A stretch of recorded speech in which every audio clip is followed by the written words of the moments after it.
তুমি আজকে অনেক আজকে যৌন যৌন হেনস্থার কথা বলা হয়েছে। তার বাড়িতে তার মা বাবা থাকা সত্ত্বেও প্রেশার করেছে ও এরকম মেয়ে মানে ওই মেয়েটা আমার মনে হচ্ছে না ওকে কে কোয়ার হয়েছে। ওকে দিয়ে আমি এই টপিক নিয়ে এর আগেও একটা ভিডিও বানাই, তাতে অনেকেই অনেকের মতামত দেন। আজকের ভিডিওতে আমি আরও অনেক কিছু অ্যাড করব, আর মতামতটা আপনারাই দেবেন। তো ভিডিও প্রথমেই বলি, আমি কোনো পলিটিক্যাল পার্টিকে সাপোর্ট করিনি আর ভবিষ্যতেও করব না। এই 2 দিনে অনেক স্টেটমেন্টই সামনে এসেছে, নির্যাতিতার স্টেটমেন্টও সামনে এসেছে, তেমনই শ্রমিকের মা বাবার স্টেটমেন্টও আমরা পেয়েছি। ঘটনা অনুযায়ী তরুণী শ্রমিকের বেহালা ফ্ল্যাটে যান, তার মোবাইলটা কেড়ে নেওয়া হয় এবং তাকে আটকে রাখা হয়। তারপর চোখে ঘুষি এবং শ্লীলতাহানি। 20 ঘন্টা পর সে সেই ফ্ল্যাট থেকে বেরোয়। বেহালা থানায় এফআইআর চার্জের পর পলাতক শ্রমিক অধিকারীকে গ্রেফতার করা হয় দমদম থেকে। 6 ফেব্রুয়ারি তাকে আদালতে পেশ করা, তাকে 16 তারিখ পর্যন্ত কাস্টাডি দেওয়া হয়। এটির মেডিকেল রিপোর্টে চোখের নিচে কালো কালশিটে দাগ এবং একাধিক আঘাত রয়েছে। তার সাথে রয়েছে তরুণীর বয়ান। আমরা এবার চলে আসি শ্রমিকের মা বাবার স্টেটমেন্ট। একটা চর মেরেছে, চর মারা হয়তো কোনো এক সময় আঁচড় একটা লেগে গেলেও যেতে পারে। বলছে কারণ আঙ্কেল আমি চোখে দেখতে পাচ্ছি না, চোখে আমার লেগেছে, খুব চোখে দেখতে পাই।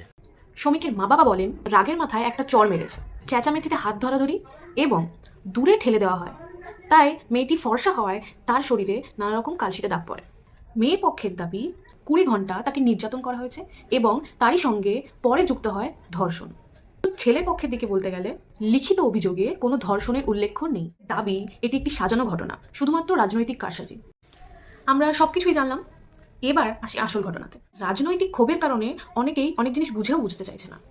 আমি মানলাম যে মেয়েটি ভুয়ো, মেয়েটিকে টাকা খাওয়ানো হয়েছে, মেয়েটি মিথ্যে কথা বলছে। ধর্ষণে আমরা পরে আসছি। তবে যারা বলছেন যে মেয়েটিকে টাকা খাওয়ানো হয়েছে, মেয়েটি ভুয়ো, কেন ক্যামেরার সামনে আসছে না, তাদের কাছে আমার একটা প্রশ্ন। তবে কি তার বাবা মাকেও টাকা দেওয়া হয়েছে এটা বলার জন্য যে শ্রমিক মেয়েটির গায়ে হাত তুলেছে? এখন যদি গায়ে হাত তোলাটা খুব নর্মাল একটা বিষয় হয়, তবে একটা কথা বলি, একটা চরে গলায় কালশিটে, চোখের নিচে কালশিটে আর শরীরের বিভিন্ন জায়গায় কালশিটে কি করে সম্ভব? এমনকি বাড়ির লোককে পর্যন্ত যেতে হয় ওষুধ কিনতে। আমার কথা নয়, শ্রমিকের বাবা মায়েরই কথা। কারণটা যাই হোক না কেন, গায়ে হাত তোলা একটা অপরাধ। সে নিজেই সুযোগ করে দিয়েছে, তার এগেনস্টে অভিযোগ। এখন অনেকেই বলবে আমি পলিটিক্যাল বিষয়টিকে প্রশ্নই করছি না। প্রশ্নটা তখনই শেষ হয়ে যায় যখন তার নিজের বাবা মাই স্টেটমেন্ট দেয় যে হ্যাঁ সে অন্যায় করেছে। শ্রমিক অধিকারী দোষী প্রমাণিত না হলেও গায়ে হাত তোলাটা একটা অন্যায়। আজ যদি সে দোষী প্রমাণিত হয়, আপনি কি পারবেন এটা মানতে যে একটা নির্যাতিতা মেয়েকে বলা হচ্ছে একটা চরিত? আর এই সময়ে আপনি মেয়েটির পাশে নেই। এই ভিডিওটা দেখে অনেক নেগেটিভ পজিটিভ সব রকমের কমেন্ট আসবে, আমাকে পলিটিক্যাল দিকেও ঠেলে দেওয়া হতেই পারে। ফিজিক্যাল ভায়োলেন্স হয়েছে জেনেও শ্রমিক অধিকারীকে সাপোর্ট করা যায় না।